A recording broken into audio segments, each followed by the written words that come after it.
Good evening and welcome to Dateline Sarasota. I'm your host, Kerry Kirschner, and in a sense I'm also your guest tonight. And I'm actually here to really learn your opinions. I have, in some senses, I feel perhaps the dubious distinction of being invited to go to Washington this weekend to appear on a panel discussion which is going to be composed of people who went to college with Bill Clinton and members of the Clinton administration. It's going to be televised live on C-SPAN from 2:15 to 4:15 in the afternoon. And I have been asked to participate in one of these panel discussions starting at 3:15 on the mood of the country. Now, I honestly felt that as a Republican, as a lifelong friend of Bill Clinton, if I was to represent the mood of the country, what a great opportunity it would be for me to have you call in and tell me what you think the mood of the country is. Obviously, I've got a very narrow perspective. I've been a friend of Bill Clinton's for a long time. As many of you know, I'm a Republican.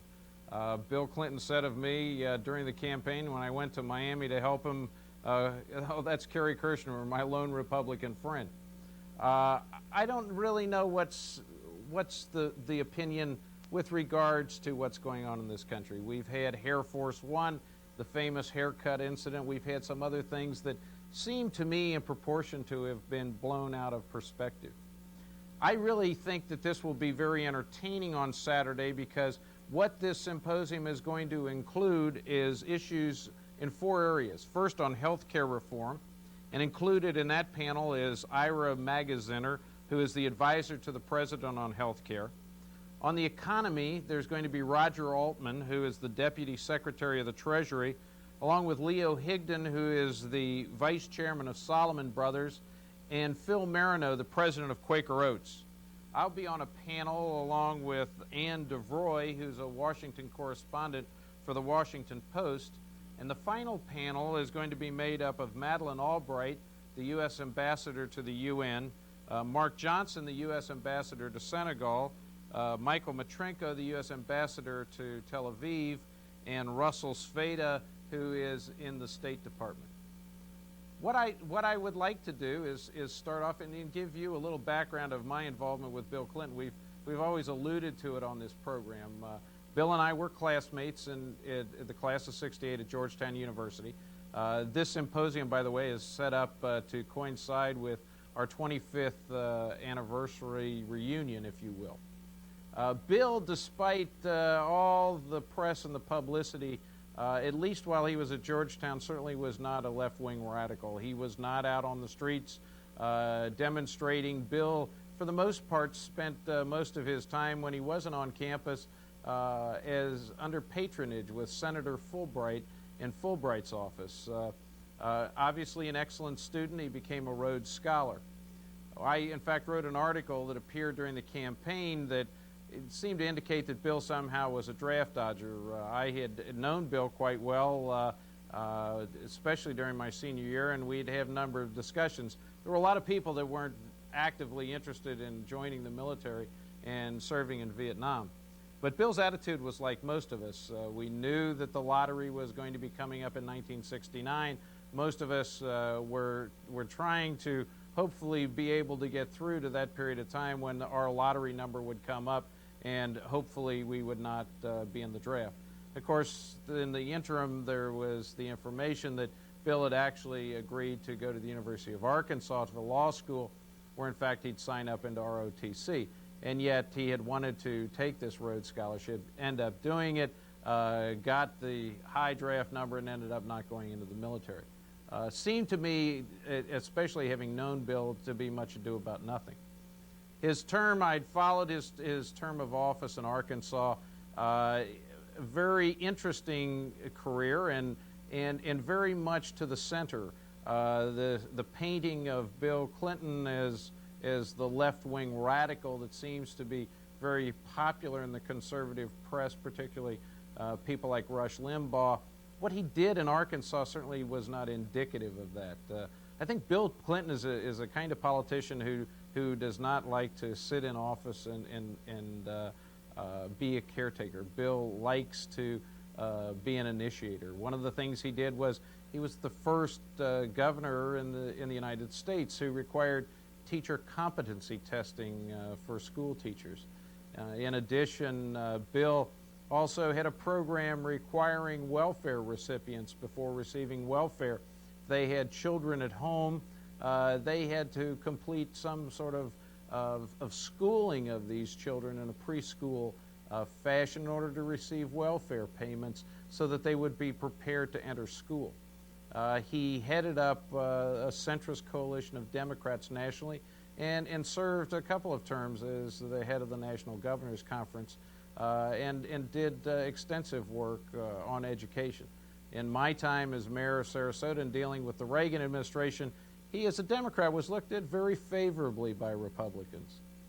I guess the question is now is, over the last 136 days, which what it will be on Saturday, you know, what is your feelings with regards to President Clinton and what he's done? I would like to be able to go to Washington and share your views, people of the community, as to what you feel that President Clinton has done or should do. It seems to me we've gotten into a situation in this country where we're too much enamored with whether or not someone has an R or a D after their name and not with where we're going as a country. I would hope that there are some of you out there who do have constructive opinions as to what should we do in this country. Are we going in the right direction with health care reform? My personal feeling is, have we really looked at all the programs that we're spending so much money on first before we raise taxes to reduce a deficit? There's a program that I've been recently introduced to, which is a program in the Highway Administration that's very interesting. It's got $155 billion tied to it. It's called the Intermodal Surface Transportation Efficiency Act. Hillary Clinton says she needs $152 billion in order to institute a national health care system, and yet we have a bill that had appropriated $155 billion for bike paths, for reforestation. It goes on and on. Anybody from a Boy Scout to a private individual can apply for these funds. And the irony of it is that no one has done so. This law was enacted in December 18th of 1991, and the allocation, for instance, for the state of Florida is $152 million. So far, there's only been $600,000 spent of this total allocation. It's, to me, a perfect example of maybe we should start looking at some of the areas of which we're already spending money and seemingly to do it inefficiently. But I want to hear your thoughts about what you feel that we should do in this country and what message that you would like me to take to Washington to tell the Clinton administration what the mood of the country is, at least from the point of view of Sarasota. So this is a live call-in talk show. The number is 371-2522. Give me a call and tell me what your opinions are on the Clinton administration. We're going to take a short break and call in, and let's hear from you as to what you think we should be telling Washington with regards to what they should do with our money in the next 3.5 years of the Clinton administration. We'll be right back after this break.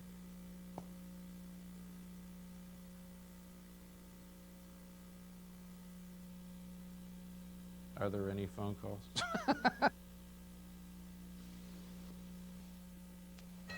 If you live on Siesta Key and shop on the mainland, then you know this feeling. Well, now you have an option. Stay on the Key and shop for groceries at the Siesta Market. From fresh produce to choice meats, a hot deli to a scratch bakery, we have a full line of groceries 7 days a week. Or if you need hardware, next door is the Siesta Key Village Hardware Store with a full line of hardware, including housewares, custom color paints, 5-cent photocopies, and much more. Always at mainland prices. So avoid this and shop at the Siesta Key Village Hardware and the Siesta Market. Most coffee services offer you nothing but coffee. Not every coffee service offers you other beverages, such as superb soups, selection of sodas, hot chocolate, tempting teas. or even wonderfully refreshing water while still providing the best of coffees and service. And no coffee service can tell you that they're locally owned and operated, which means service when you need it, except just for one, AmeriCup Coffee Service. Let them show you the difference. You know, we've been looking for homes for months now. We haven't been able to find anything. It's just too confusing. I know, dear. It seems like there's thousands of realtors in Sarasota. Who's going to take the time to really help us? Hi, I'm Peter Brose. Buying a home today can be an overwhelming experience, but it doesn't have to be. Our office specializes in customer satisfaction. We can make your dream of owning a home become a reality. For all your home buying needs, call Century 21 Fraser and Brose Realty at 922-7059. Hi, my name is Susan Hines, and I'm an attorney with the law firm of Eichard, Merrill, Cullis, Tim, Fuhren, and Ginsburg. As one of the newer attorneys with the firm, I'm proud of the fact that Eichard Merrill has been servicing the Sarasota area since 1956. Our firm currently employs 28 attorneys who specialize in various areas of the law, and we pride ourselves on providing our clients with complete services. I hope that you'll join us for Eichard Merrill's Law Line here on Blab Television every Tuesday and Thursday evening at 7 p.m. Welcome back to Dateline Sarasota. I'm guestless tonight, and the reason I am is I have been invited to be on a panel in Washington on Saturday on C-SPAN. And one of the panel discussion that I'm asked to be on is the mood of the country. And I want to know what your feelings are in the mood of the country and what we can do constructively to improve the United States and tell the Clinton administration. We're going to go right to the phones. Frank. Yes. What's your advice, Frank? A couple of things, Kerry. I think the president should set certain priorities, quit shooting all over the place, trying to do 50 things at one time.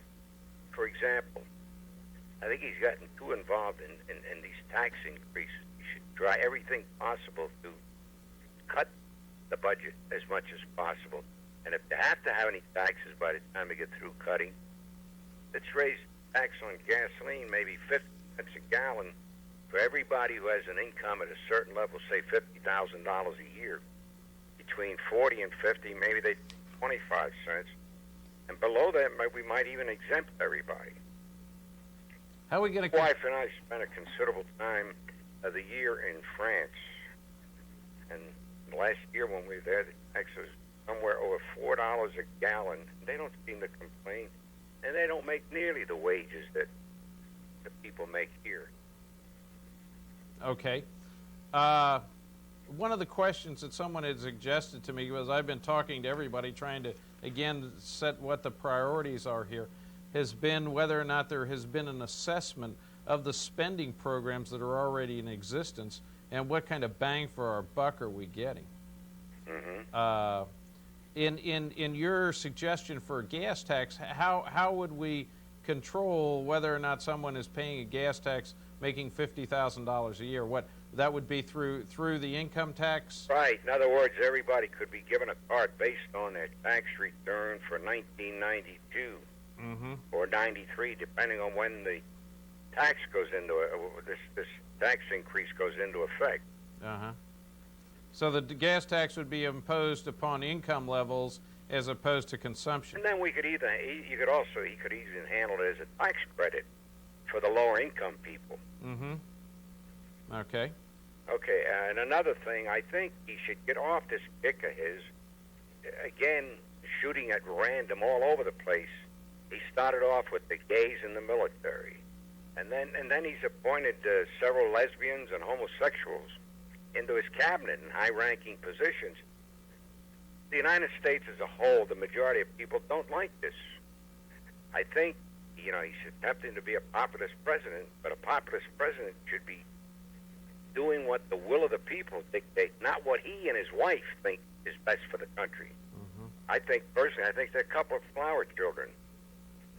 You're smiling, I see. Yeah, and the reason I do, Frank, again, is... You're a good friend of his. Yeah, and this is the reason I wanted to do that. Sometimes I feel you get too close to somebody, and the irony of, Bill wasn't long-haired hippie type, and I've seen the pictures of the way he was in Oxford. What happened to him in Oxford was entirely different than the guy I knew at I've Georgetown. seen pictures of him at Oxford. He had hair down to his shoulders. Well, that's right. Yeah, he completely changed from what he was at Georgetown. So, And that was a different guy to me. The speech that his wife made here last week about these different, her philosophy about life in general, and it's way the hell out there in left field, Kerry.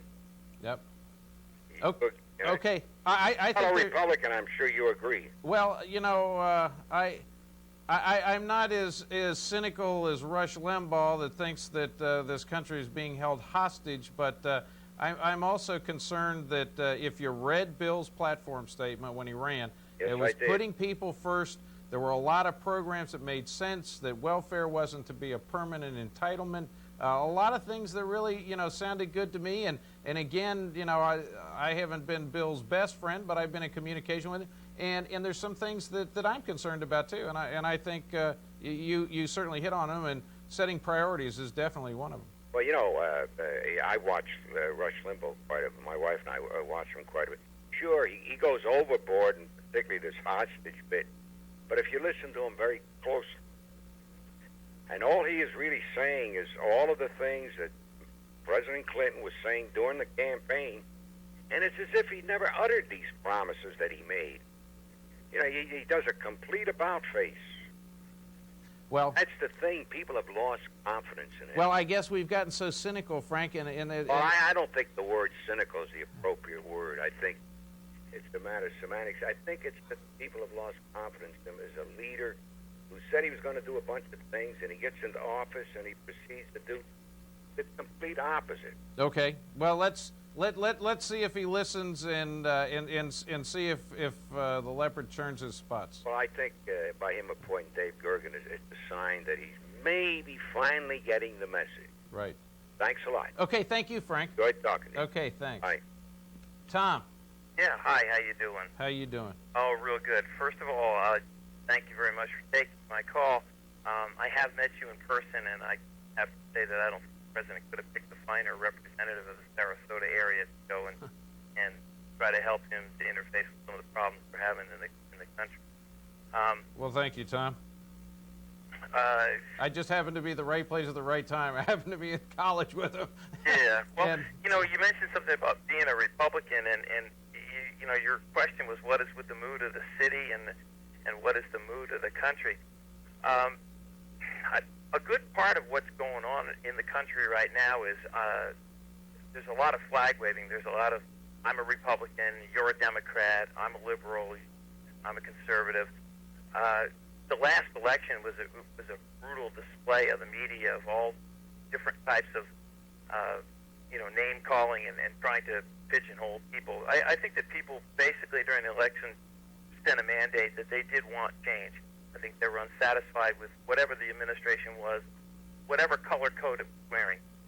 I think that people basically they were afraid of change. I think people that have, especially people that are a little bit older that might have got their nest egg secured. I think that they're afraid of what new taxes might bring to them. I think that they look to leadership for a plan, and if you look in the city of Sarasota or in the county of Sarasota, I think you'll agree that some of our political leaders right now are unclear in their plan and their leadership, what direction we're going. Sarasota County's traditionally been a Republican county, but for the first time in the last election it voted Democratic, which goes to show you that there is a change in the wind in this country. It's not a question of us or them or me or you or who's right or who's wrong. It's the question you asked is where we're going. I've always thought that the government's job, one of the reasons why we elect government officials is because we're supposed to be taxed. I think the issue here is where does the tax money go? How do we spend it? Who's first in line? What's important? What's not important? There's a lot of slander being thrown about pork bellies and good old boy and slick Willie legislation. I don't think really that's the issue that we need to address. I think the issue gets down on a people level. I think we need to get confidence in our leaders from the mayor of Sarasota all the way to the president of the United States. It's pretty clear that some of the social problems we have in this country are schools, transportation. We've got defense industry people that need training. And all we've done is spend the last 4 months talking about, haircuts and, flaps from the White House. And, basically my message would be to the people of this country is, get on the bus. We had an administration that, good, bad, or indifferent, for 12 years took us in one direction, and now the mandate from the voters is then to go for change. And I think that after 4 months, we really can't take a look back and say, well, yes, it's done a good job. I think we need to give the president a chance and be supportive. I think that, I'm a Kennedy era person. I grew up in the 60s, and I was watching Mike Kinsley in Crossfire the other day, and he was talking to Pat Buchanan. Pat Buchanan was an ROTC person who did not get involved in the draft. And I think Kinsley said it best at the end of the Vietnam thing. He said, some of us fought hard to end the war by not participating in it, and by challenging it, I think brought it to a close. I think I personally helped save lives just as well as had I taken a gun in my hand and gone and marched. But I think the people like you, I look to you as a David Bergen type, a moderate Republican who's intelligent, educated, and somebody who can set realistic goals. I think we have a young firebrand president. Maybe he does need some molding. Maybe he needs to bring in people that can bring him in touch with the country and put out some feelers, find out what do people say without everybody reaching back into their own wallet and saying, how is this going to hurt me? Because as a country, we're hurting. Yep. Real good, Tom. Okay, I appreciate it. Thank you. Thank you. Okay, Frida. Yes, I'm very happy to meet you, Mr. Kirschner.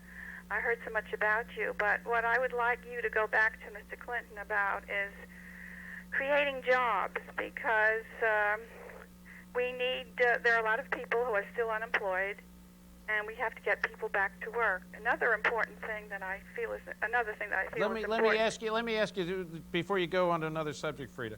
How do you feel we should create jobs? I really don't know. I think that it would be up to the government to work out a plan. Let me throw out a suggestion to you. Someone made the comment to me that when John F. Kennedy stood up and he said, we're going to put a man on the moon, when he said that, somebody said to me, I bet he didn't have any idea how we were going to do that. Yes. When Ronald Reagan got up and said, we're not going to make any more offensive weapons, we're going to make defensive weapons, and we're going to start this Star Wars program, he had no idea what he was doing. But government did something that was in the purview of government, and that in turn created jobs, and from that there were a lot of spin-offs. For instance, they say we probably never would have Teflon if it hadn't been for the space program. There are all sorts of other products that have come out of it. And those were really job creation programs, as opposed to, let's say, the Vietnam War, where, that created a lot of jobs, but we also lost a lot of lives from it. That's right. And the old Johnson guns and butter. Yeah, we don't need that kind of employment. Yeah, so really, if government is going to get involved in jobs, should it be something that is in the purview of government, as opposed to trying to fine-tune the economy by saying we're going to increase youth employment for the summer? I think that it would be up to the people themselves to create jobs. If you could work in the inner cities and do something for the unemployed, that would be the best way I would think of it, instead of making government create jobs, but to stimulate business on its own. Okay. I interrupted you. Your second point.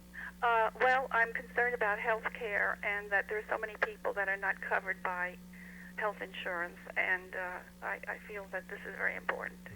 What do you think the mood of the country is, Frida, with regards to, now you've mentioned two things that President Clinton has talked about changing, and changing the health care system, and yet there seems to be, especially, we are a very conservative community, and we hear a lot with regards to, we've got to stop this and stop this spending and that sort of thing.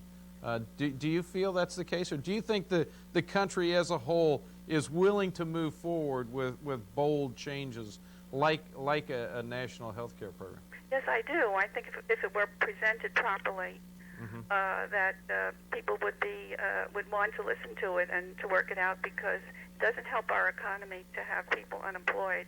Right. And another thing that I am concerned about is gun control. If you look at the papers every day in Sarasota, you see that some child has picked up a gun and killed someone.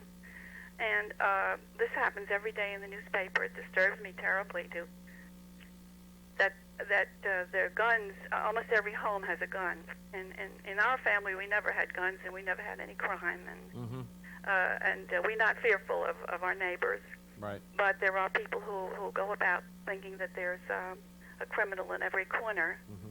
And I think guns should be in the possession only of the police and the army, and not among the everyday person. Okay. And that bothers me a great deal. All right. Good. Okay. I will pass those comments along as well. Thank you very much. Thank you, Frida. Okay, bye. Okay, bye. Martha. Hi, Mr. Kirschner. Good evening. Hi. I have several things. I'll try to make it kind of quick. Okay. First, I wish that, people would get off President Clinton's back. He's only been in the job for 4 months now. I didn't even vote for the man. But I think if people, would spend their time praying and wishing him well instead of cutting him down to shreds, I think, it might help a lot. They're not giving him a chance to get anything done. They want this done, they want this done, they want this done, they want this done, they want 50,000 things changed, and they're complaining that, okay, he's past his 100 days and he hasn't changed the whole thing. They don't seem to realize that it didn't take 100 days to make this country in the mess it's in. And no man, no matter how powerful he is, can fix it in 100 days. Do you think, in retrospect, that there has been a lot of pressure through the media that said Bill Clinton has to do something in 100 days, else his presidency is doomed? This whole focus on, well, this hasn't been done, that hasn't been done, he's waffled on this, he's lied about that. Do you think there's been an over-focus about what he's going to get done in a short period of time? Oh, most definitely. Just like right after he was elected, in one of his first press conferences after he was elected, and they were all saying how he's going to name some of the cabinet members, and he didn't. And they were like having fits that, my God, he's been elected for 8 days or 10 days or whatever it is now, and he hasn't even nominated anybody. And it's like, well, let the man sleep on it for a couple days, It's like they want the most for their money, but they don't want to wait in line for it. Right. And I think it's a very, one of the big things in the campaign that him and George Bush seemed to say together, in a way, was let's get back and be like one big country again. It doesn't matter who's Republican or who's Democrat. Let's be all one people. Do you feel President Clinton has participated in too much finger pointing and name calling as well? No, I don't. I don't. And I'm a very staunch Republican. But I lived in D.C. area for 34 years, and I've only been in Sarasota for 5 years now. And I just went home a couple weeks ago, and I was disgusted with the attitude there of even my relatives. I mean, it was disgusting. And I'll tell you, if I still lived in D.C., when I lived in D.C., my children went to private school. And I worked so they could go to private school. What was the attitude of your family and friends in Washington? That he hasn't done enough in this much time. And I was like, well, he's got two hands. What do you expect? And it's just, I think it's just very unfair of everyone to expect so much of him at one time. I kind of agree. I think the guy's name was Tom that called it, said, give him a chance, let him breathe. Right. And I kind of get pretty disgusted with all the jokes made about the vice president, no matter what party he's in. I think the vice president, they have to take the back seat. And I think it's very disrespectful how they're always making jokes of the vice president doing this or doing that, or and I think that's it's just plain rude. And I think if they should maybe have jokes made of themselves, and maybe they wouldn't make these kind of jokes. But my thing for you to take to President Clinton for me is just to tell him to keep going. I think he's doing a great job. He's doing. I feel he's doing the best he can do. It was in a royal messed up state when he got it. Okay. And the two things I would like to see changed is that the people that do not need Medicare and Social Security do not receive it. I think when someone has their worth is $15-20 million, et cetera, to get that Social Security check and to collect Medicare, I think I think that's a crime. Okay. And but yet they're some of the ones that scream the loudest about the tax increase and stuff. Okay. And wish him well for me. Okay, I sure will, Mark. Okay, thank you. Thanks for your call. Okay. We're going to go to a short commercial break. Stay on the line. We've got callers hanging on. As soon as we get back, we'll get to your phone calls. We'll be right back. When a gentleman is really serious about dressing, he thinks of cravats. 12 to 16 individual measurements for shirts and clothing assure the best possible fit. And the wide selection of Sea Island and Egyptian cottons blends and the world's most luxurious wools is unmatched, resulting in pure elegance in fitting fashion. For shirts and clothing designed in your most flattering and unique styles, plus the finest in accessories, it's Cravats, Sarasota's premier custom clothier and shirt maker. Suite 222, Sarasota Clay. It's party time at the hottest new nightclub on Florida's Sun Coast. It's Bumpers, 1927 Ringling Boulevard. 2-level dance floor, 4 bars. The H2O station featuring juices and waters of the world. And exciting entertainment nightly except Monday. Tuesday is Double Shot Country Night. Wednesday is Sink or Swim. Thursday, it's a Lollapalooza party. Fridays and Saturdays, it's a hot dance party. And Sundays showcase Florida's top band. Yes, it's Bumpers, featuring nationally touring entertainment. 1927 Ringling Boulevard.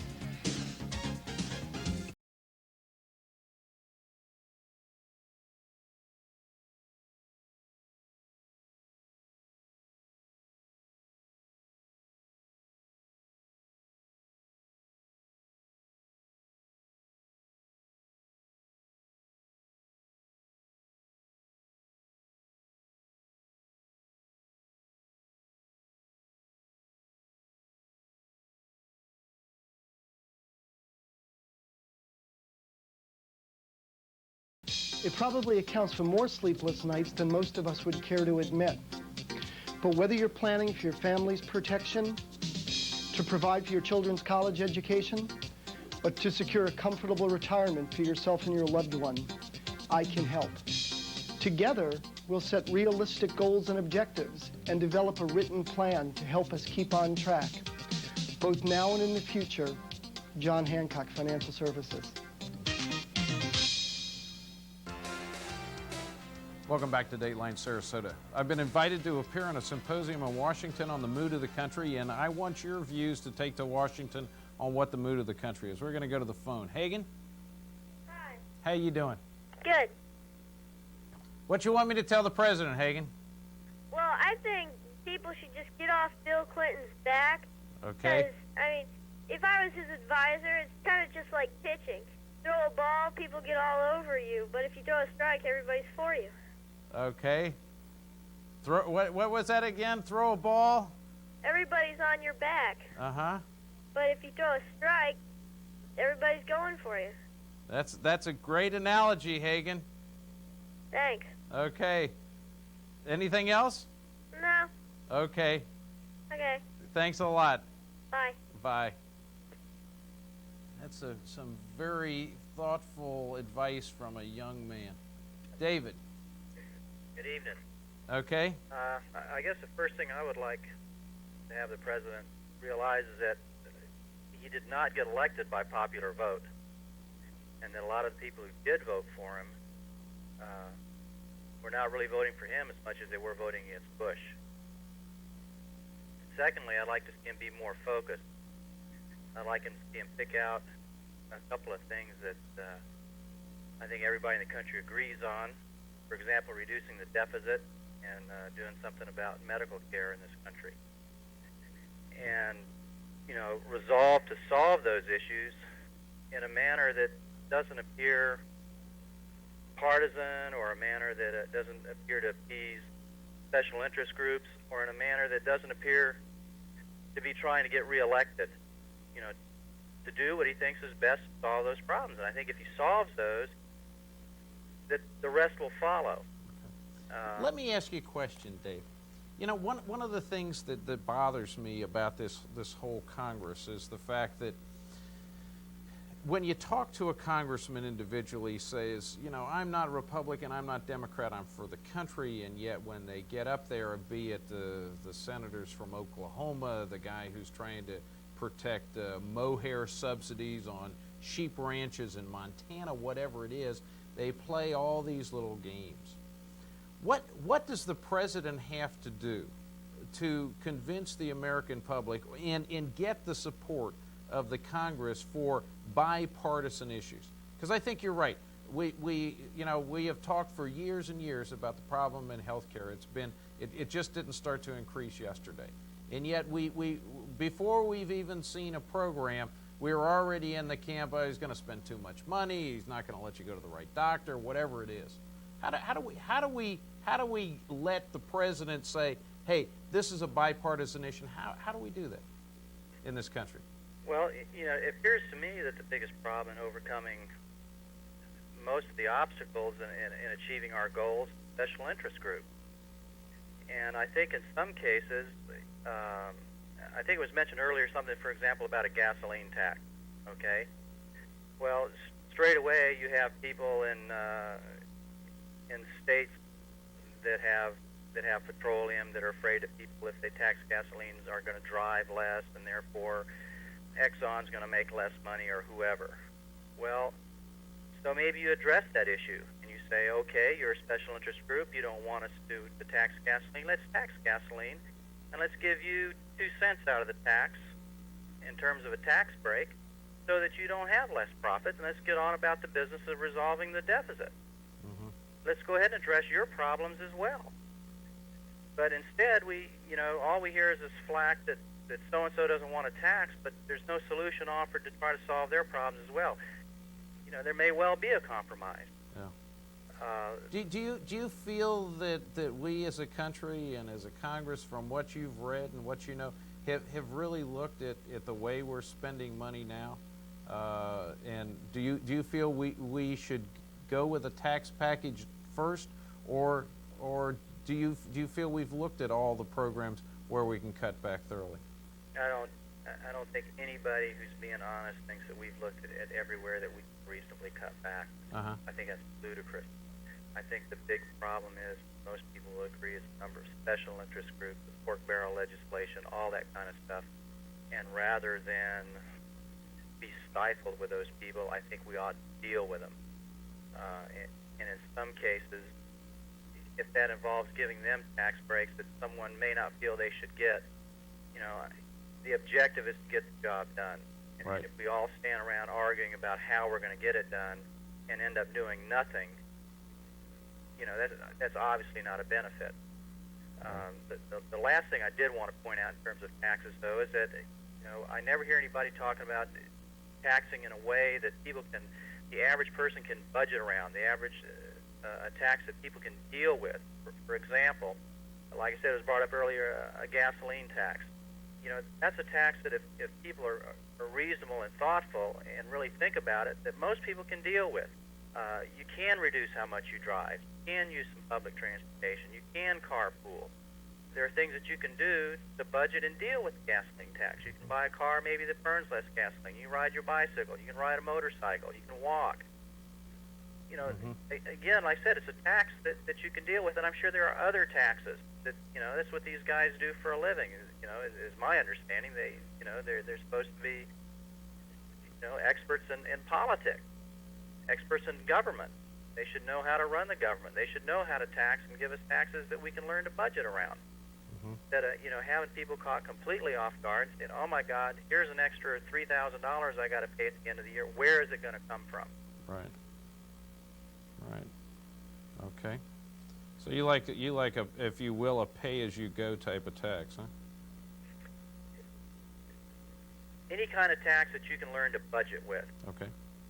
That you can teach, you know, that people can learn how to still manage their money. And in other words, if you're going to, we're asking the government to raise taxes in one area and cut in another, you know, put us in a position to do the same thing. Right. Okay. Great. Anything else, Dave? No, I think that's about it. Okay. Thanks for your call. You bet. David again. Hello.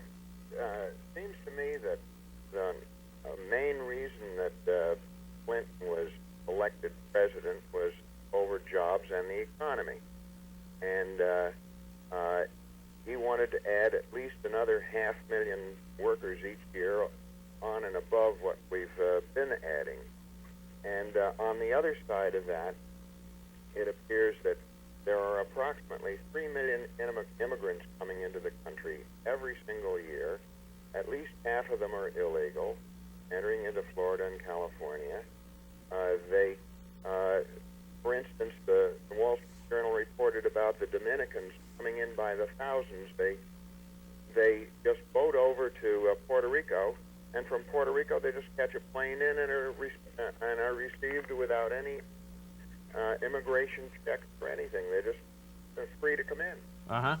And out in California, where an incredible number. You walk by with people, with all the Latins out there, and and you say hi to them, and if they're legal, they say hi back. If they're not, they look down at the ground and walk by silently. That's what they're told. Yeah.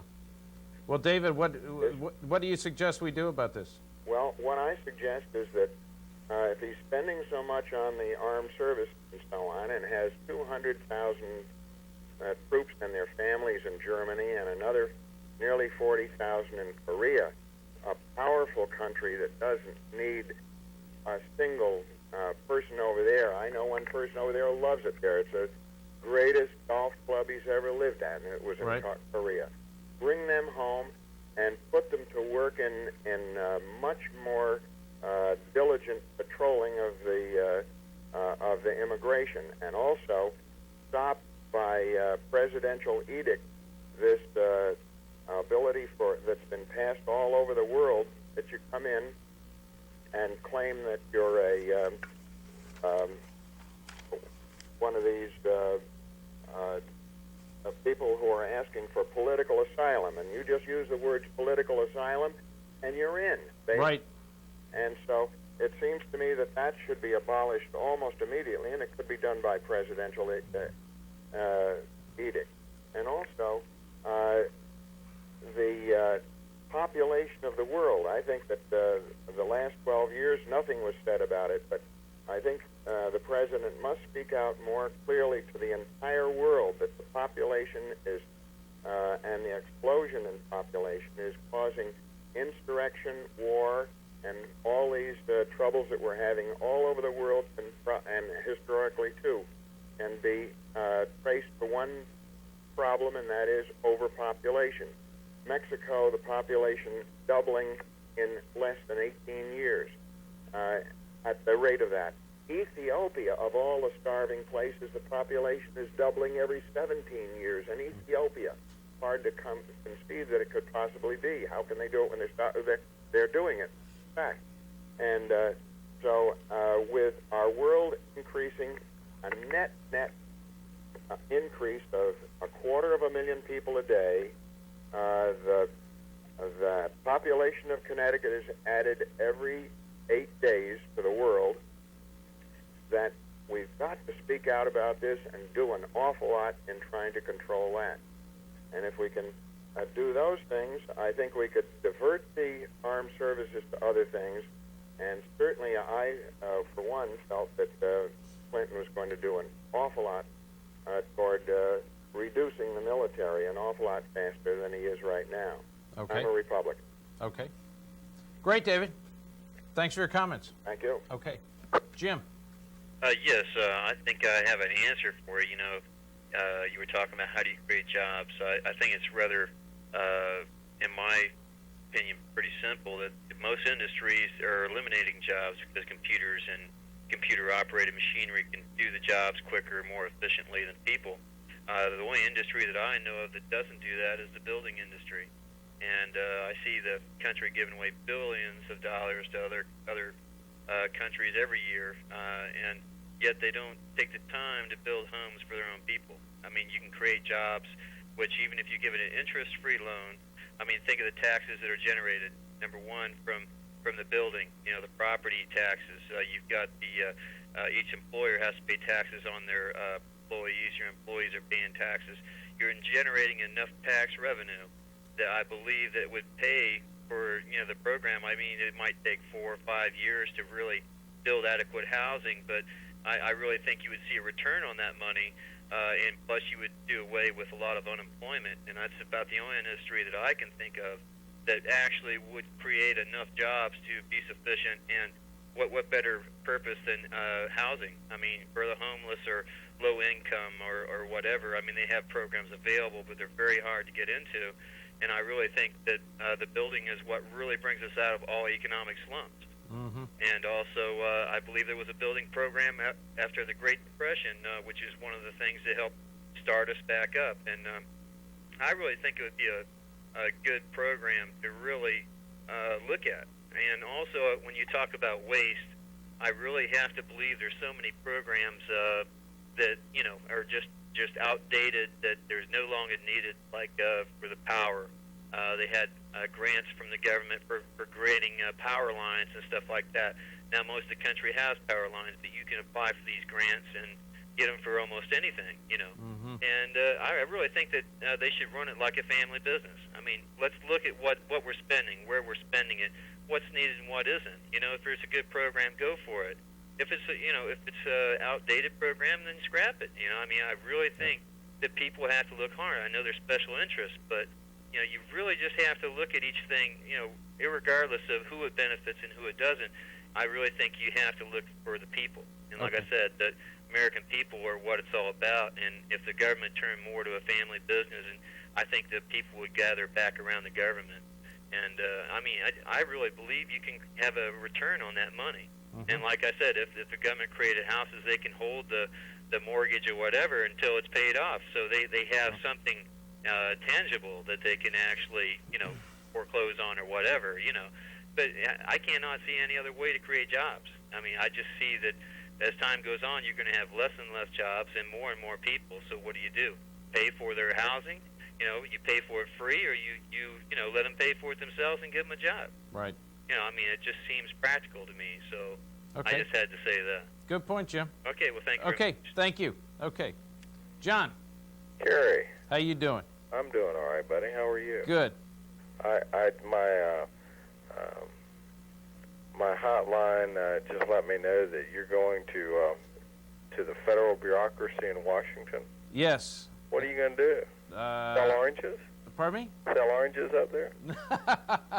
No, John, I'm on a symposium on Saturday with members of the administration on the Clinton presidency, the first 136 days, and I'm on the panel talking about the mood of the country. Well, that sounds interesting. So what's the mood of the country, Senator?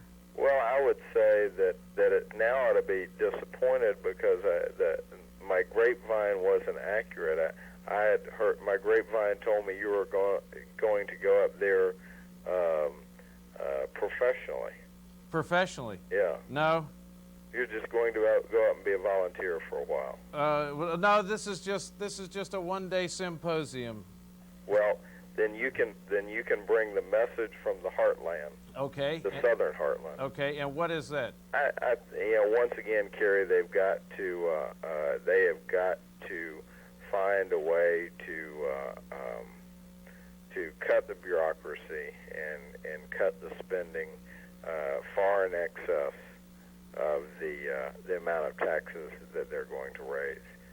And you see and I see every day where in dealing with the bureaucracy, too often you get the feeling that you're having to jump through hoops simply to allow folks to justify their jobs. And the huge part, and I don't know the percentage, but a huge part of the federal government's budget, just like the state budget or any other government's budget and private business, is personnel. And until they find a way to reduce positions and use their workforce more efficiently, I think you'll continue to see frustration in the heartland. Okay. Let me just ask you this, if I may. This is Senator John McKay we're talking to, state senator, and John has been, I think, fairly stated quite the fiscal conservative. Let me ask you, John, do you know really if there has ever been in the state of Florida an evaluation of the efficiency of each one of the departments of the state of Florida? No, there hadn't, Kerry, and that's a great disappointment to me. I think the only way we're going to do that is by getting to a zero-based budgeting system, where every year not every agency every year, because the magnitude of that task would be too great, but on a periodic basis, every agency ought to have to come to the legislature and explain what it's doing and explain how it's spending its money so that it can justify that expenditure. Right. So that the taxpayers know they're getting their dollars worth. And until we go to some sort of zero-based budgeting system, I don't think we will ever learn whether we're getting the right amount of productivity. And I guess my gut feeling is, John, if we haven't done it on the state level, God knows we haven't done it on the national level. Well, it's our intent. Last week we designated Jim Scott as the President of the Senate for the 95-96 term, and Kirk Kaiser from St. Petersburg has enough pledges to be president for the 97-98 term. And both of those senators have said that they believe that we ought to start the zero-based budgeting system or the philosophy of a zero-based budgeting system with small departments as soon as possible. Right. And so I think we very well may be starting that process. And that's the and I understand that it's a huge task, but that's the frustration I feel. That's the frustration I think most folks feel. Right. Great. Thank you, Senator McKay. I will look forward to seeing you tomorrow. Okay, keep up your good work. Thank you, buddy. Okay. Have a fun Saturday. Okay, thanks. Bye-bye. Night. Okay, we're going to go to a short break. Hold on the line with us, and we'll get right to your calls when we get back.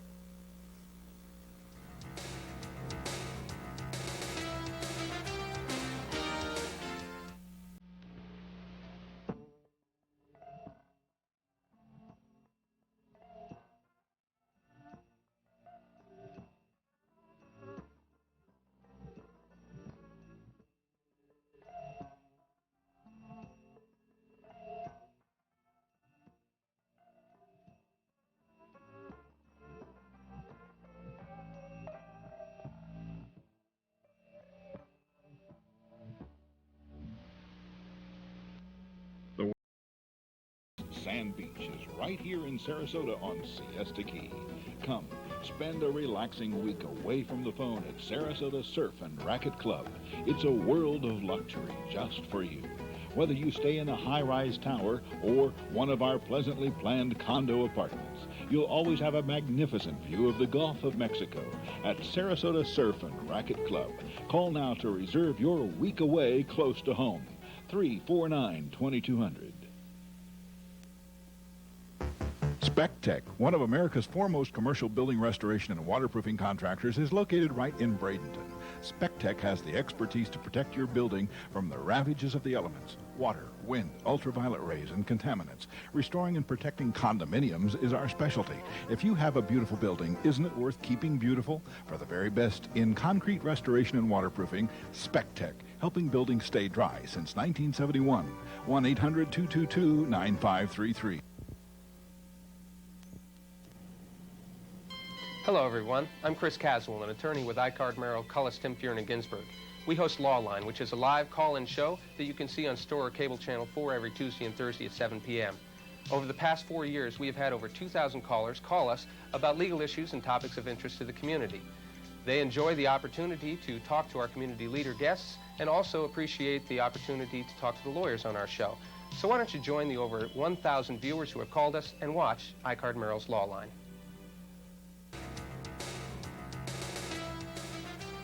Ann. Hi. I'm a registered Republican woman who is 78 years old. So we know that I voted in a lot of elections. Right. But I have to say that I have never seen a president who is so knowledgeable about so many things. I think that he and his wife are the most brilliant couple that we have ever had in the White House. Okay. And I want you to give him my best wishes. Okay. And I really am obsessed with the Republican Party. My party has been so vicious. To think that not one person voted for him the other night, not one Republican. I think that I have seen the enemy, and the enemy is my party. Thank you. Okay, thank you. Okay, Boyd. Yes, I'm right here. Okay. Mr. Kirschner, or Mayor Kirschner, I should say. You apparently know our president. I would hope that you would be able to talk to him like a Dutch uncle and say to him that an awful lot of people have no confidence in him. And I think this is touched upon by some other speakers this evening. Okay. I would hate to say it, but What does he need to do, Boyd, to gain confidence? he has to go out and perform, fulfill some of his promises, and stop trying to fool the American public. I think that's what has been trying to do. They're too smart for him. They're not so dumb that they can't see through what he's doing. And I hope that you can put that in a polite way, a respectful way. One other thing, there's all kinds of programs that those people in Washington, all of our representatives down there, and he has who can come up with all kinds of ideas, programs. He might even go back and start reading the history of President Roosevelt. I think he's one of the admirers of President Roosevelt. Okay, Boyd. All of his alphabet programs. Right. I think I've forgotten now. But there's a lot of. Boyd, we're going to have to run. We're run out of time. Okay. Okay. Thanks for your call.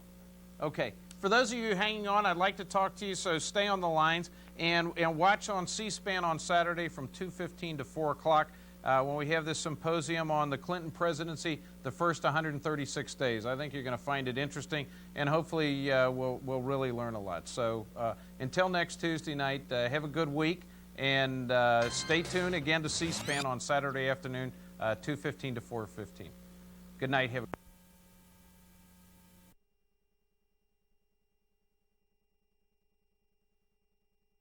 If you all have any questions on A.O. Smith water heaters, Delta faucets, their installation, their care, their maintenance, why they're the best products available, that's why we sell them, give us a call.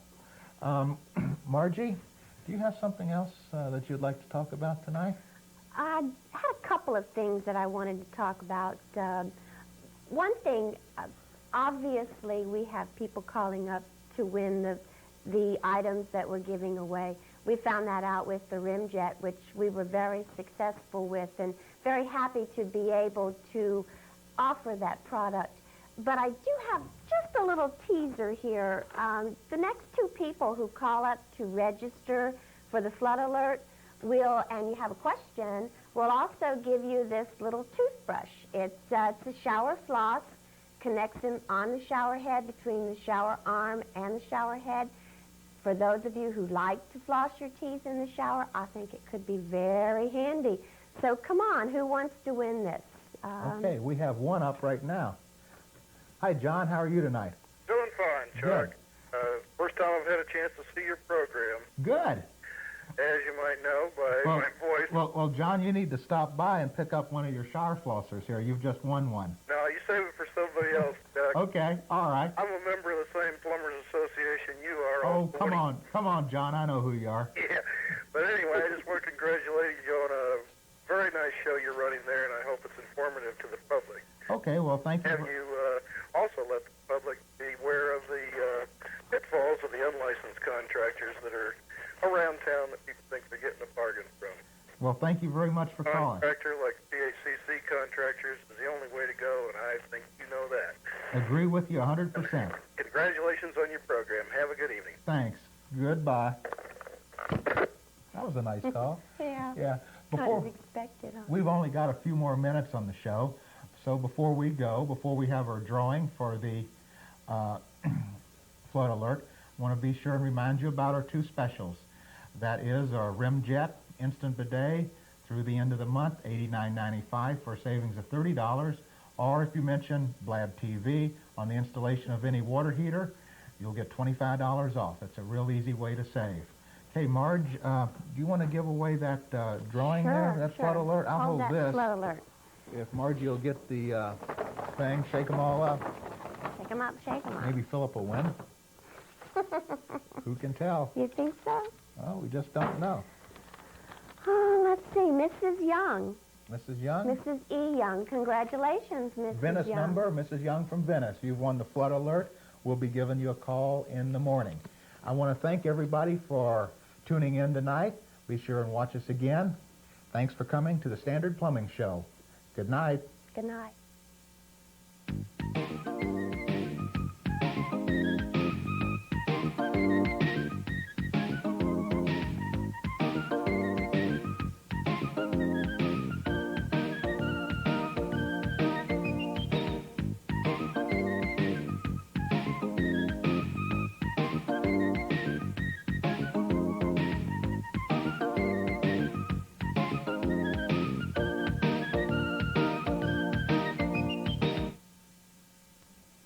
Most of our senior citizens have no idea of the services and programs that are available for them today. And it's really difficult to find out and to keep current. That's why there's Health Etc., the program that offers everyone the opportunity to receive information on such subjects such as financial planning, options in living, and almost anything that has to do with our daily lives. So if you're over 55, the best thing for you to do is to watch Health Etc.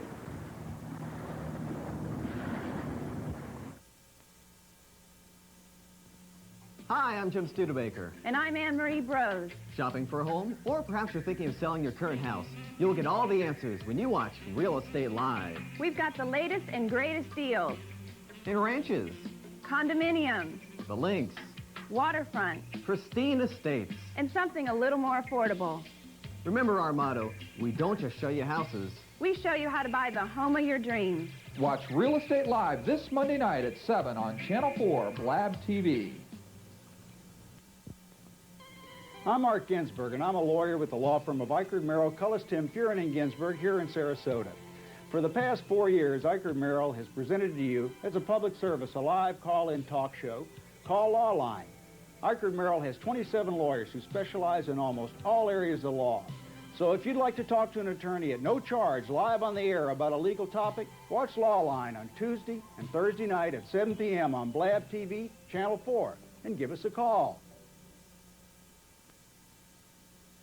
It's party time at the hottest new nightclub on Florida's Sun Coast. It's Bumpers, 1927 Ringling Boulevard. 2-level dance floor, 4 bars.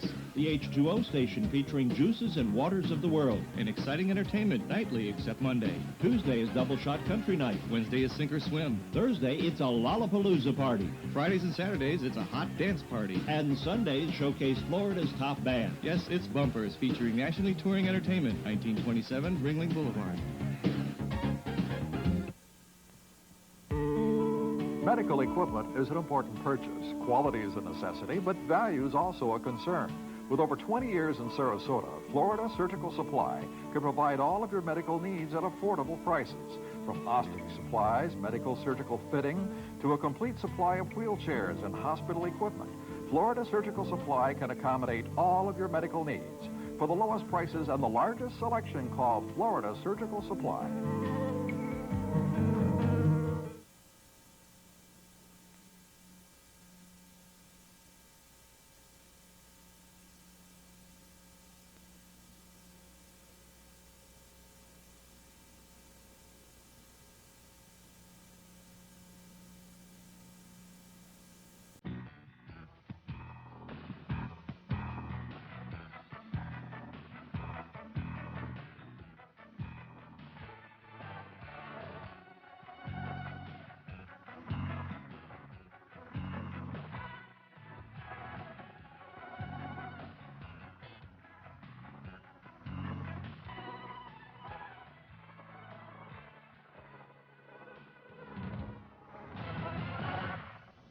Good evening and welcome to Tires, Wheels, and Your Car. And I'm Jules Van Landijk from Star Tire Texaco on Fruitville Road in Sarasota.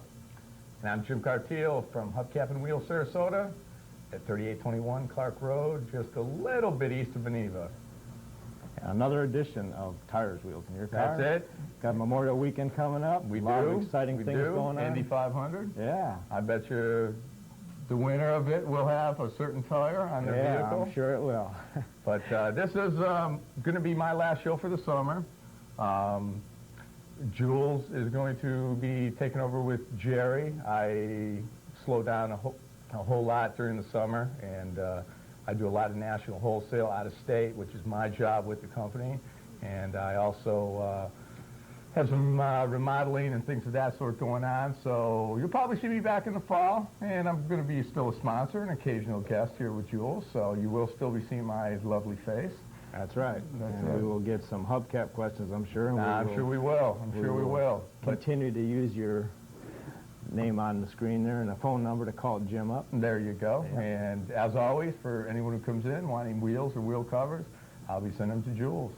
It's just a economical thing at this time of year for me. That's right. Well, it costs a lot to remodel. Wood has gone up in prices, I tell you. No trees left, probably. That's it. That's it. They need to replant them. keep that timber industry thriving. Maybe we ought to change careers, huh? Get in the lumber business. That's it. That's it. Well, this weekend, Memorial, the Indy 500. Indy 500. We got anything going on that? The Andretti boys, maybe, or? Well, Michael will not be running, of course, because he's a Formula One now. Yeah, Mario doing well. Maybe. Good chance of it. Yeah, he's won his first race. I was, of course, thinking of Texaco, you know. There you go, the big sponsor. I don't know who I like. Last year I did pick the winner with Al Jr. I don't know. I like Eddie Cheever. Even. That was a close race, right to the wire. Yeah, it was. Right It's the best Indy ever. Yeah, it was. But folks, we are a live call-in show. We have some great guests coming on tonight that we'll talk a little bit about, but we want to answer your questions. I handle the accessory part, wheels, wheel covers, new, used, custom, original, and of course Jules, any automotive type. And repairs and second half, Jerry will be on the show tonight, and he can answer all those questions as well. And Jerry Castro, one of the best-known tire people in town. We'll talk aqua treads tonight, I'm sure. He'll want to discuss that a little bit. I've been seeing him more and more come in